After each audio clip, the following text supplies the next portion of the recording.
Good morning, good afternoon, good evening from wherever you are to wherever you are. Welcome, welcome, welcome. So thanks for tuning in today. We have got some fun topics to talk about today. And I hope that for those of you who are watching, if you are seasoned travelers, or if you're a rookie traveler and you're planning on going to an all-inclusive resort, post your questions. If you're a seasoned traveler, then I'd love for you to share some of your tips as well. I've got lots that I've accumulated over the years, but I know with the list of everything that I've compiled that an hour from now, after I finished going live, I'm going to think of a million more ideas of things that are good rookie tips. And thanks also again to Bojangles, who suggested this topic. I think, we all know somebody who has never, either they've not traveled to an all-inclusive resort before, or they have historically been a cruiser and they've decided to dabble into this all-inclusive concept and see what they think about that. So it's always fun to share tips with them. Good morning, Bojangles. Yeah, just was just saying thanks for the video suggestion. I think that we're gonna have a lot of fun with this today. So do we have a topic list? No, I don't think we do. It's pretty straightforward. Oh yeah, we've got it just down here. So yeah, basically first-timer travel tips, like rookie tips for people going to an all-inclusive resort for the first time. So, some of the different suggestions that you would have. For example, and this is all stuff that I think I don't even think about it. I mean, it's a little update for you. I posted a video on the weekend about this last-minute cruise that I might be taking on Saturday. It's Wednesday morning, and I still don't know if I'm going on the cruise. So fortunately, like I said, a lot of these packing tips and things that I know I need to bring, it's just all kind of jumbling around up here. And I mean, there's always some stuff that one forgets. That's why there's credit cards. But for the most part, it's just common sense. So for example, packing last minute, one of the common things is oh yeah. Yeah. So Tammy and I are supposed to be going on this cruise this weekend. We are hoping that no news is good news. Tammy actually called into Holland America yesterday and inquired about what the status was for her cruise.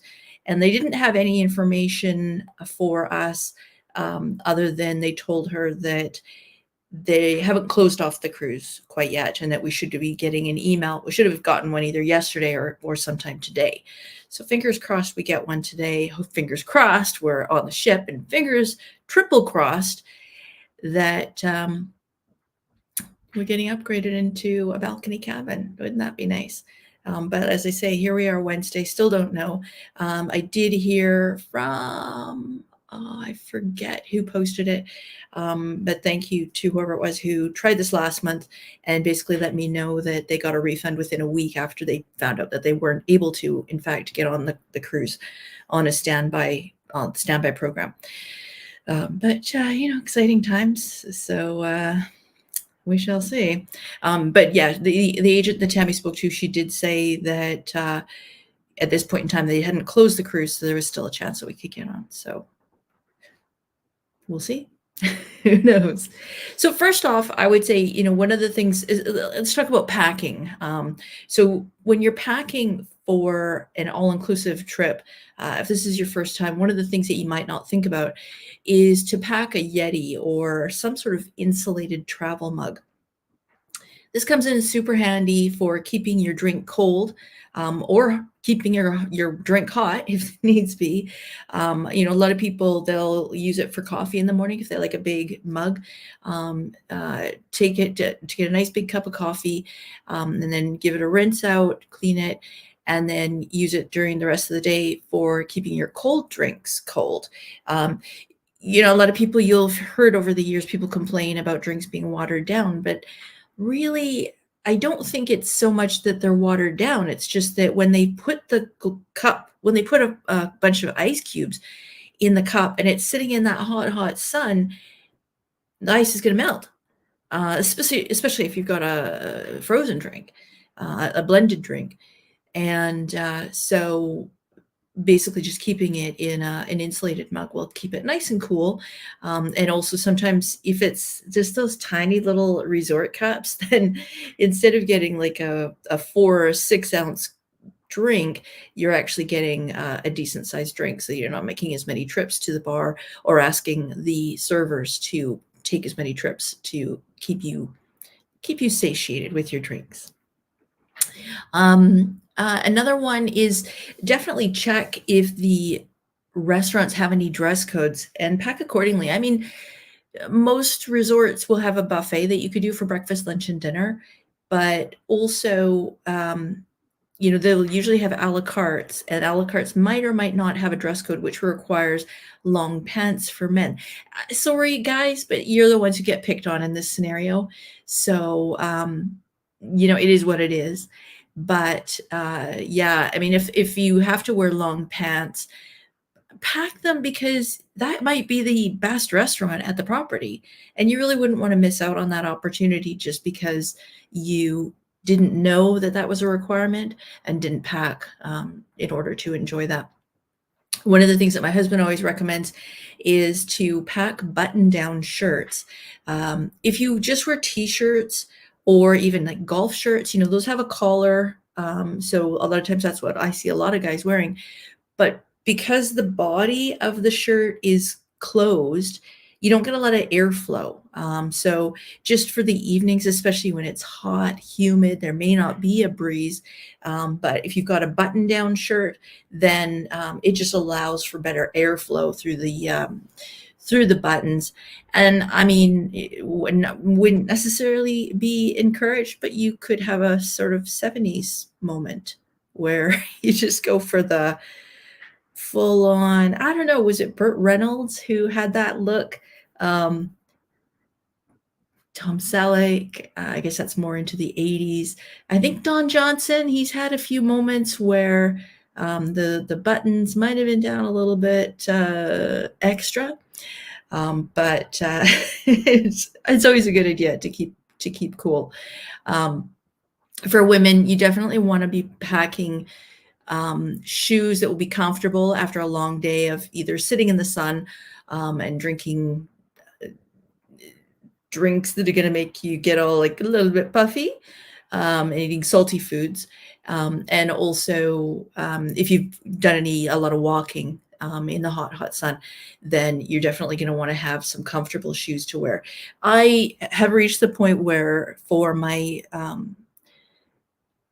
pretty much most of the clothes, any of the dress shoes that I buy, I evaluate them in terms of their overall weight for my suitcase at time of purchase. So if I find a really cute pair of shoes that weigh a lot, if they're like 10 pounds each, or not each, but if they're 10 pounds with a really thick heel, I'm probably not even going to buy them, because think about how much, like, you're only allowed usually 20 kilos, or about 45 pounds in your suitcase, in your checked bag. So if your shoes are taking off like a good portion of that, yeah, that's going to be a problem. But I would also say don't rely on the hotel to have decent shampoo and conditioner. Bring some good stuff from home, especially if you have fussy hair like my hair. It needs extra help sometimes.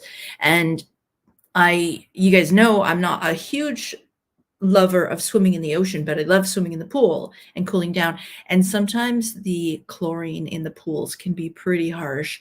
So you want to make sure you've got some good shampoo and conditioner with you to keep your hair healthy.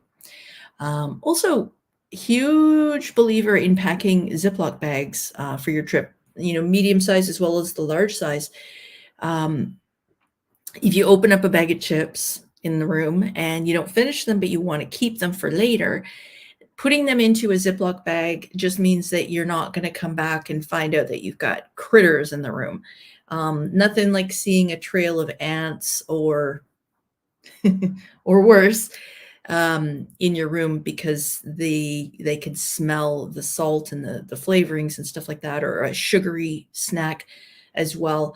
So it just keeps it clean. It's also really handy if you, on the last day of your trip, decide to go for a swim and you don't have an opportunity to dry out your bathing suit before you leave. You can put it into the Ziploc bag, seal it, put it into your suitcase or even your carry-on, and it's not going to be a problem for getting everything else in your bag soaking wet. So some pretty good suggestions there that have come my way. And what's going on? Here we go. Just checking my list. And then also when you're packing, and I'm going to do a separate video on this about packing. I did ask you guys this last week. The majority of you did say that you do roll your clothes in order to take up the least amount of space in your bag.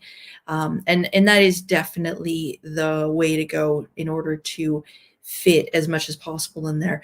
What I also like to do is I do kind of a crap pack on the way down. If I know that I'm likely to be buying a bunch of souvenirs, or like I'm never going to go to Mexico and not buy a bunch of lime peanuts because I just love them, and they're difficult to get here. And if you don't know that this is a thing, it's a thing. You go to any, like OXXO has them, any of the corner stores. Grocery store is the best place to get them because they're the least expensive, but they are just the regular peanuts, but they have like a hint of lime to them, and they're delightful. So definitely recommend trying those. But what I find is if I take a stack of t-shirts and they're folded and stacked just like you would see in a clothing shop, and you put them into your suitcase, that's going to take up way more space than if you took them individually and rolled them. So what I'll do is I'll just lay them flat in my suitcase on the way down, and then knowing I've got to find space for some extra goodies on to bring home on the way back, then I'll roll my stuff as we're getting ready to leave. So and incidentally, rolling means less wrinkles. So pro tip, there you go. Now, as far as your cell phone goes, there's lots of tips, but one of the things that I would definitely recommend is to bring a portable battery. Usually has a couple of different speeds of charging. And should I have my light on? There we go. And with the portable battery, it is something you can use. You can take your cell phone charging cable with you. And then if you're out doing, especially during an excursion, because through your regular daily use, like you might only get through, you might find that on a regular day, at the end of the day, your cell phone's down to 40%. And that's totally plenty of battery space left. But on an excursion day where you're snapping way more photos than normal, way more videos than normal, using the camera on your phone is the biggest battery suck that you will ever find. So if you have a portable battery, then, for example, if you were doing a Chichen Itza tour, or a Coba tour in the Mayan Riviera, probably what's going to happen is you're going to start off at a cenote, taking pictures there. You might stop for lunch, take some pictures, see a Mayan village, take some pictures. And then you'll end up at the ruins. And of course, you're going to take more pictures there. So in between each of those places, when you're on the bus, you can plug in and keep your phone charged so that you're not reaching the end of the tour. And you finally get to the top of Coba, you've climbed it, you've achieved it, you're seeing the amazing view from up there, and your battery's dead, which would really suck. So yeah, portable battery, they're inexpensive. I would recommend getting one with 20,000 mega amp whatever's minimum. And I think I've got in the comments in the description down below. I think I've got a link to one on Amazon. It's an affiliate link, so if you buy something at the same price using the link, but I probably get like 5 or maybe even 10 cents. So, but the one that I listed down below is quite a good one, and I always travel with these. Oh, there's Angelo. What's Angelo saying? Another thing to do. Oh, good idea. Good point. Good point. Put your iPhone into low power mode, or with Android, turn on battery saver mode. This helps a ton. That's true. And I literally live with my phone in low power mode when I'm on vacation. Every single day, the first thing I do is make sure that I'm on low power mode. It really does help. And for those of you who don't understand what that is, what you're doing is basically turning off the background refresh. So if you want to check your email, you have to check your email. It's not going to be automatically checking it every 10 or 20 seconds and sending you push notifications. You have to tell it, check mail. Kind of the old way where you want to know if you've got mail, you had to go to the mailbox and open it up. So that really does save a ton on the battery. Good point, Angelo. And how are you, by the way? Thanks for tuning in today. Okay, and then another one. Oh, I have seen this so many times, and I don't understand it. I don't know if it's because people, if they're younger, they think that the phones relative to how much money they're making are inexpensive. But I don't know. But I mean, just where was I at? I think it was at the Rue earlier this year. And there was a group of women, and they were doing some selfies and stuff like that. And I helped them, give them a couple of photo tips, and took a couple of group pictures and stuff like that. But she literally would put her phone down, face up to the sun. Go away. Notification. Seriously. Thank you. And whether it's face up or face down, the sun's hot. And I mean, at least with the back of your phone, it might have a different color to the material. But when your phone, when it's off, it's black. So it's 100% going to reflect the sun. And these things can get smoking hot. And the reason why you're never supposed to put a lithium ion battery, which is what your phone is charged on, runs on, powered by, the reason you're never supposed to put those in your checked bag is because they can explode if they get too hot, or burst into flame. At the very least, it can overheat and cause damage to either the phone or the battery or all of the above. So yeah, definitely when you put your phone down, put it under the towel. I mean, yes, I know that risks you forgetting it's there and sitting on it. Or put it in your beach bag. You know what I mean? Like, just take it out of the sun. Okay. Oh, Angelo, hot, humid day here in Chicago. You know what? It's warming up this weekend. We're finally going to get some summer weather. And it's been cool in the mornings, like down to 14 Celsius. I don't have my conversion table up. I have no idea what that is in Fahrenheit. Chilly. But it's supposed to get up to 28, 29 on the weekend, which is, I want to say, like 85 maybe. So yeah, it's warming up.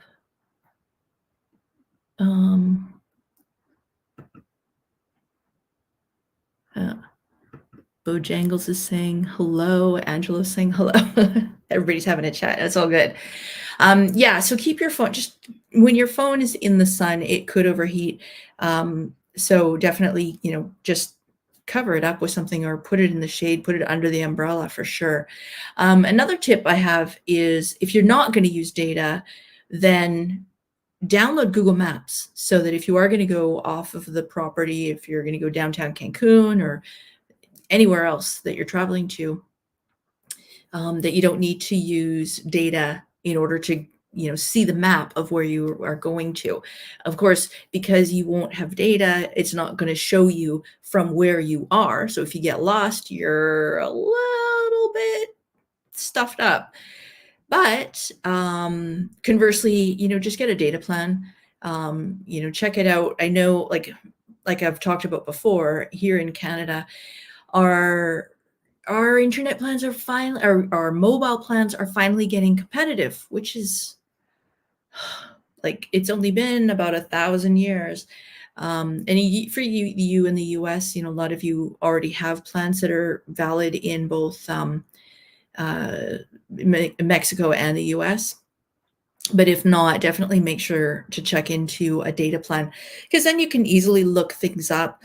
With some of the phones, you just hold the phone up to a landmark and it'll tell you what you're looking at, which is pretty cool. You can also search for the nearest whatever, bar, restaurant, shop, the bus station. How do I get back to the bus station if that's the way you got there? So yeah, it just makes things easier. And then, of course, when you're in destination, there's a lot of things that you might not have thought of. And Bojangles, I think you've traveled a lot. Tammy, I know you've traveled a lot. Angelo, I know you travel all the time. So if I've missed anything along the way here with cell phone tips or packing tips, jot it down below, because I think it's useful for people. And I will do a summary video on this as well, just because some people, I think, prefer to watch an edited video. Always hoping to do one on cruise tips.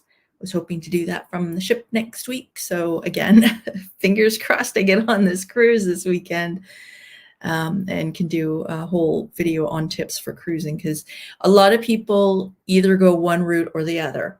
They go the route of, I'm an all-inclusive person, and that was me for many, many years. Never really liked cruising. And now I've had a chance to experience it a bit more, and I kind of like it. But all-inclusive stuff you need to know, and cruise stuff you need to know, they're very different, as far as the tips go, and the it's the FOMO, right? You don't want to get FOMO when you go on a trip. So it's helpful to know stuff ahead of time. Tammy was just telling me the other day that her clients were going on a Alaska cruise, and they said, okay, well, we're ready to get to the port and stuff like that. And they were going to get there for 2 p.m., which is when the cruise line had recommended that they get there for the most convenient boarding. And in fairness to the cruise lines, I will say that they try to spread out the boarding so that you don't have 2,000 people all arriving at the cruise ship terminal at the same time. But Tammy is pretty much an expert on cruising and all the ins and outs of stuff. And she said, no, get there early. And, because why not? Get there early, get on the ship, and, start to enjoy your cruise. And so sure enough, they took her advice, and they were on early enough that they were actually able to go and have lunch on the cruise. So that was kind of a nice treat for them to be able to enjoy that, which otherwise they wouldn't have gotten on until 2 o'clock. And then you're busy running around, doing your muster drill and dumping your bags in the room and getting unpacked and stuff like that. And then also trying to somewhat get oriented with the ships, because those are a labyrinth maze of epic proportions. And if you know, if you've been on a cruise, but keep that separate. But it just means that, you get a chance to get there early and get on board and start drinking and having fun and let the sail away party begin. So anyways, I digress. But yeah. I think that was in relation to the last stuff. But yeah. So in destination, speak to the hotel staff before you go out exploring. Ask them about, if there's any areas to avoid or any cool stuff to see. They might suggest you, for example, that there is so for example, if you stay at Dreams Port Aventuras, it's in a gated community. It feels very safe, and there's a lot of neat things to see in there. You can easily walk to where the shops are and stuff like that. There's a cenote within the grounds, and that's a pretty cool thing to see. But where you go to the cenote is also in where there's some mangroves, and where there's mangroves, there's often alligators, crocodiles. So be good to know that that would be something to avoid, especially if you live like Vancouver. We don't have a lot of crocodiles. I mean, we just don't. So would that even twig to me to be concerned about that? It wouldn't. It absolutely wouldn't. So the staff at the hotel will always tell you, help you out with stuff like that. So that's useful. And also, like I said, they can tell you where to get stuff, see some cool stuff, that kind of thing. And also, like if you forget a charging cable, I'll tell you what, you can buy it at the hotel. That will be the single most expensive option. You could go to one of the souvenir shops, like outside of the hotel. That will be your second most expensive option. Or if you're near an OXXO, which is their equivalent of a 7-Eleven, just go there because they have them. They're inexpensive. But quite often the hotel staff would know this, or the concierge would know this. So that can actually save you a lot. This is one of my favorites from especially days and days of touring hotels. But conversely, if you're going out on an all-day excursion, so let's say you're doing a catamaran trip, or a sightseeing adventure where you're going to be in a Jeep or something, where you're going to be out, you're going to be hot for most of the day. Before you leave your room, take the face cloth from the bathroom, get it wet. I mean, not soaking wet, just, wring it out. But put that damp cloth in your mini fridge. And then when you come back in the evening, it will be nicely chilled, and that's perfect. Just put it on the back of your neck. And if you've gotten too much sun and you really need to help cool down, between the AC in the room and the fan, and having that cool towel on the back of your neck, is really going to make you feel like a human again. This I promise you. Another really important one, which you might not think about it because it's certainly not a problem in colder climates, is to always keep your balcony door closed. I know there's always people who will comment and say that they like to hear the sound of the waves crashing, or they just want the fresh air. And I mean, I get that, you don't want the stale air, but the problem is with the humidity in these tropical destinations being so high, that the problem with that is the being able to, the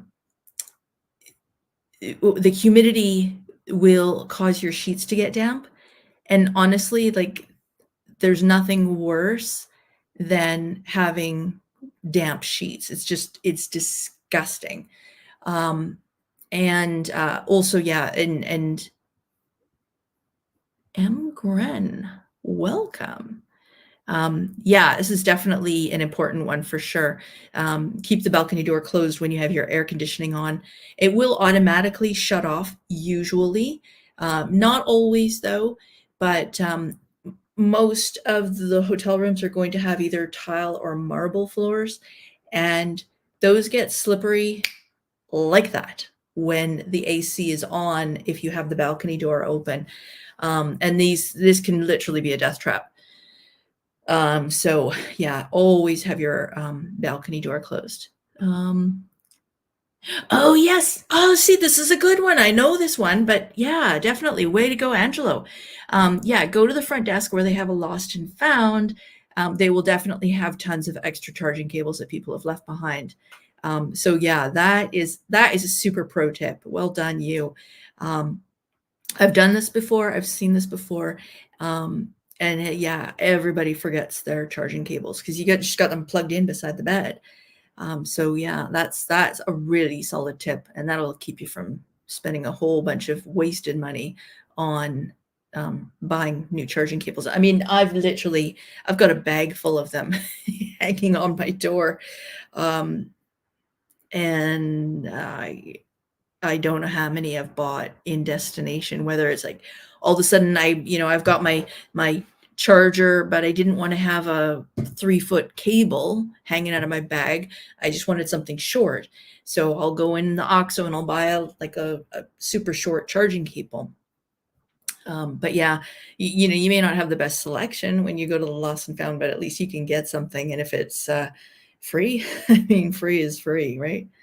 Oh, okay, yeah, this is a good one. And somebody else was going to suggest that. I think that was Christine was suggesting to have a slightly bigger shower mat.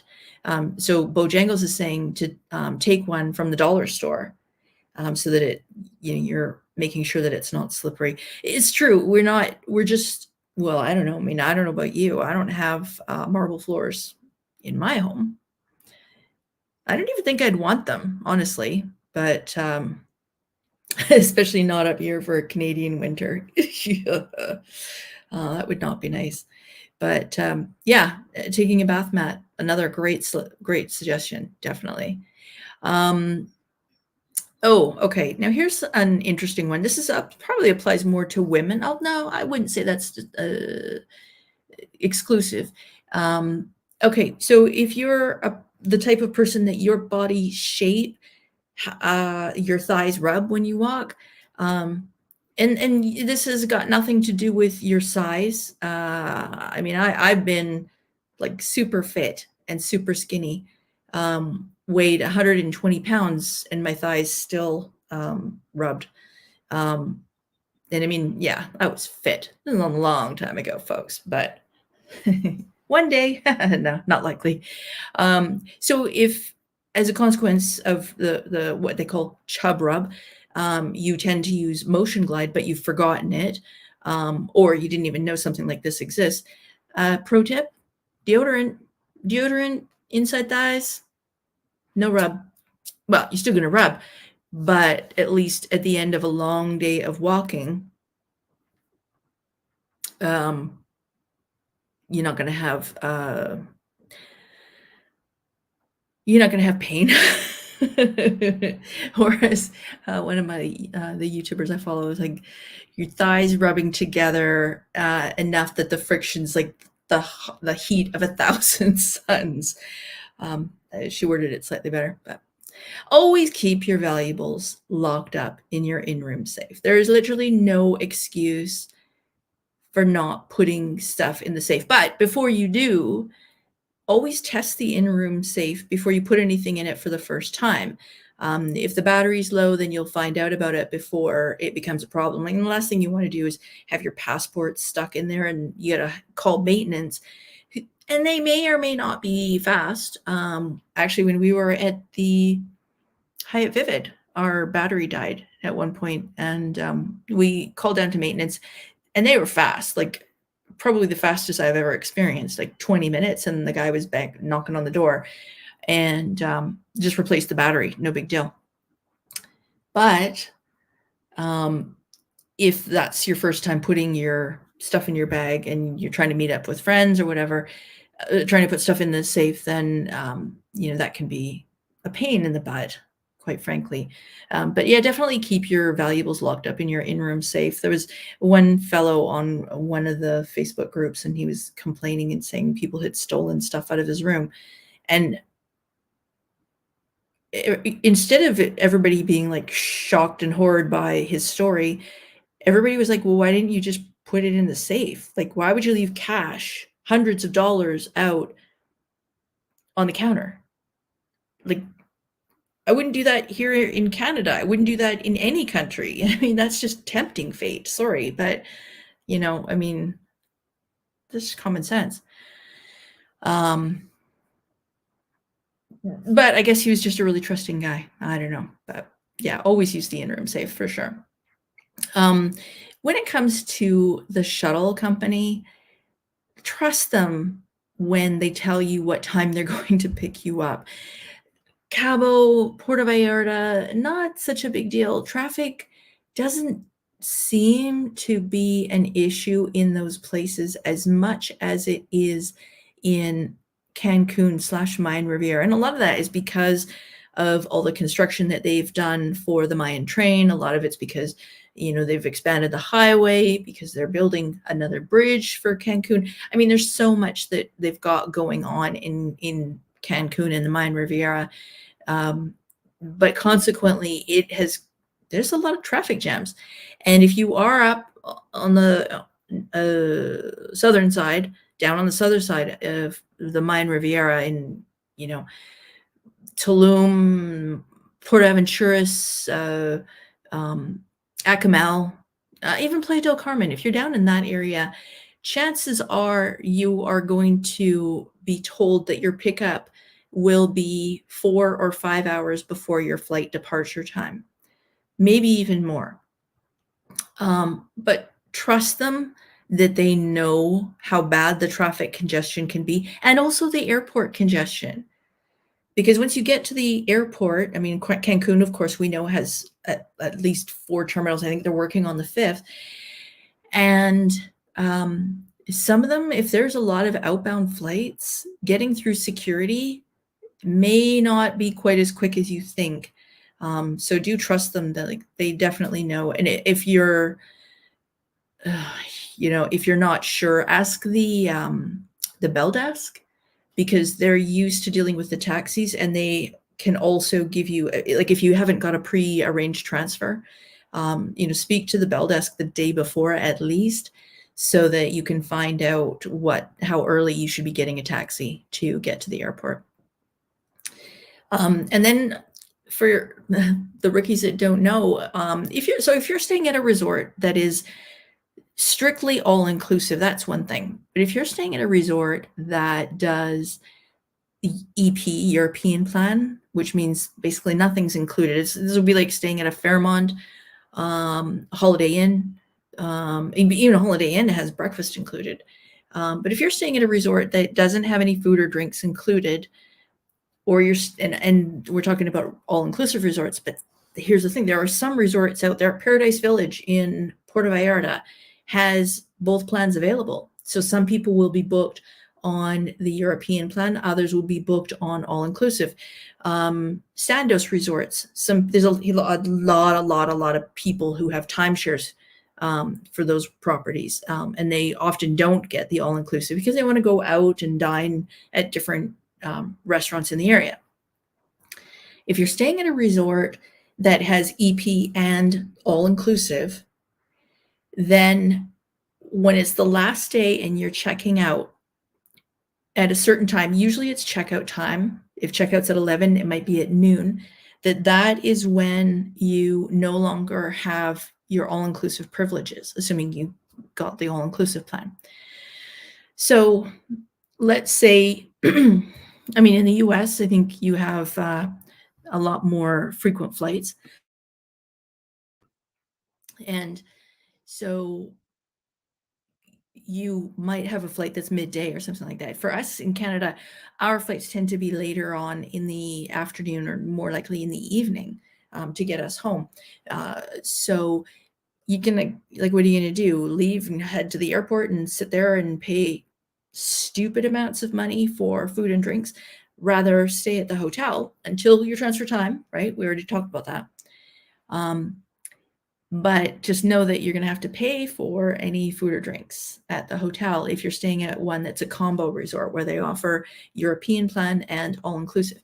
If you're staying at a property that is strictly all-inclusive, then you can basically keep on eating and drinking until your shuttle leaves. They might give you a little chit that shows you that you're part of the program if it's a wristband type resort, or they might let you keep your bracelet on. It's hard to say. And then also, if you're staying at a resort that requires a card for the pool towels, then you'll often have to give those in at checkout, because otherwise they'll charge you, right? If you've lost the card or if you've lost a towel. So you might have to give in your pool towel. So that could be a bit tricky if you decided, well, you want one last swim. That's not really going to fly.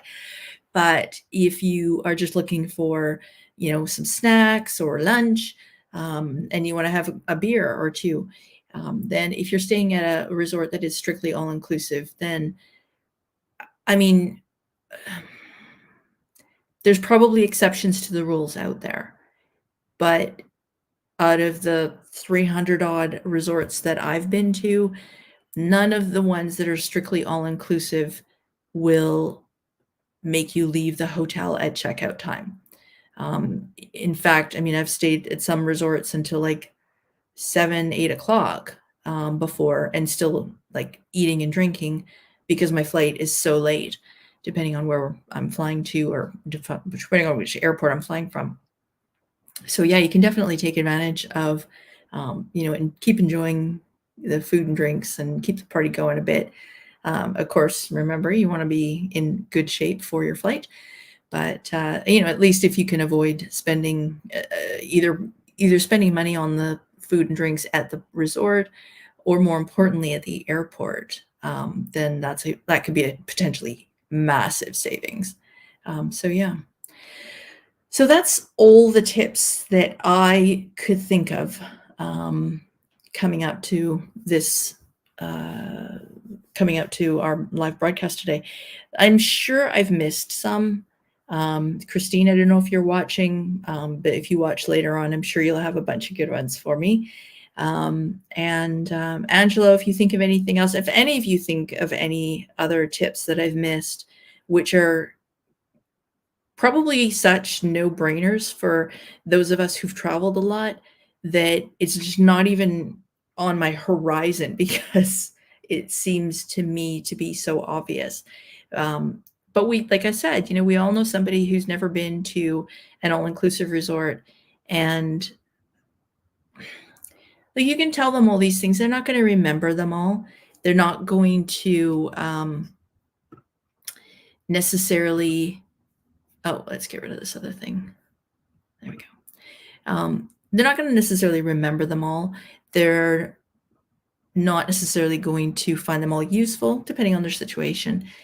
But it's just nice to sometimes help arm people with the information ahead of time. And also, like, part of the reason why I started this channel is because I used to hate it when I worked in, actually, part of the reason I started getting into the travel industry is because I enjoyed pretty much all aspects of travel. I even like airplane food, right? So yeah, I'm a bit bonkers, but I would come back from vacation and people would say, "Oh, you were just in Cancun. Did you go to that cool little bar by Aqua World where you could sit there and watch all the activities going out, people coming and going and stuff like that? Great for people watching. You're right on the water, beautiful view." Did I go to Aqua what? No. So I have had FOMO for a bit, fear of missing out. And so I like to share as much as I can so that you can prepare. And I know that now people are actually using YouTube videos more as a research tool and to help them plan out their trips, so that they can, find out if things like taking the Mayan train to Playa del Carmen from Cancun, is that a good idea, or is that an adventure gone awry? Which is kind of what we found out. Although it was a good day. It was a good day out. But as you use YouTube more and more for stuff to research, understanding what the dress codes are at different resorts. Angela, you and I have had numerous conversations about this, where there are some resorts where there's just tons and tons of videos and it's really easy to find the information. And then there's other resorts where there is a gap of information that you can't find out what restaurants are open. You can't find out if there's a dress code, specifically if there's a dress code, especially when one site's contradicting another. That's challenging. I think people are using YouTube more and more to help research their videos and stuff like that, research the trips. So yeah, please put your comments down below. And don't forget, like I said down below, don't forget to hit the thumbs up to show that you like the video. Thumbs down if you don't like it. That's cool too. kind of helps me determine if this is the kind of content you want to see. If you enjoy my channel, please subscribe. I'm actually like, I think we're 64 subscribers away from 5,000 subscribers. So to me, that's a big deal. I'm pretty excited about that. You know, when I started out with this, and then trying to get to 1,000 to get monetized was just like such a feat, such a challenge. And to now be almost to 5,000, like, it's so, it feels pretty cool. Feels pretty cool. So yeah, and definitely don't forget to hit the bell so that you get notified when I do go live. Yeah, I might be going live from Alaska next week and showing you what that's like. I'll definitely be, no matter what, next Wednesday, I believe we are in Skagway, which is probably my least exciting, I'm least interested in going to Skagway out of the entire itinerary. But nonetheless, we will be in port, and I will be going live from there, or from here. We shall see. Yeah, either way, we'll be going live. But if I'm also in Alaska next week, I'll probably be doing some other lives. And, you know, to that end, if you are interested in becoming a channel member, I will be doing some extra videos just for channel members, maybe early release videos, but also a lot of the BTS, the behind the scenes stuff. And channel membership started like $2.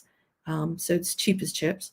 And that way you can get sort of behind the scenes stuff and see a little bit more about the trip. And it'll be more like shorter videos and less edited videos, but just stuff that'll, you know, give you a quick view of what things are like.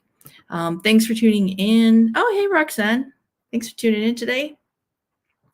So yeah, thanks. If you haven't already done hit the like button on the video, please do. And otherwise, right, heading to Mexico, 18 days. Nice. Countdown is on. Exciting stuff. I forget where you're staying. It's either the Rue, I think, or you're going to the Hyatt. I forget. I'm sure you've mentioned it. But I don't have that handy in my head, do I? Let's see here. Did I put notes? No. Oh, going to the Vivid. Nice. Okay, well, Roxanne, then I want you to report back and let us know what is happening there. We're curious about the Serenity Lounge. We're curious about if they're doing, I've heard that they're doing more of the activities, the sip and paint thing, the painting class. Sounds like that's happening. I'm not sure. Oh, they were doing some other, like, making bracelets. Not sure about the pottery classes or about the pastry making, which I think would be pretty cool. So yeah, I'm curious to hear what you think of what you think of the resort. Challenge accepted. Perfect. Good stuff. So looking forward to that. So that's in 18 days. So there'll be probably 3 or 4 Wednesdays from now. So hopefully you can come on and tell us all about it. Exciting times. So thanks for tuning in today, everybody. I really appreciate you taking time out of your busy day. And I hope you have a great week coming up. And like I said, I'll either be doing videos this weekend from Alaska or from here, but we'll see. Fingers crossed. Thanks for tuning in, everybody, and hope you have a great week, and we'll see you next Wednesday. Bye for now.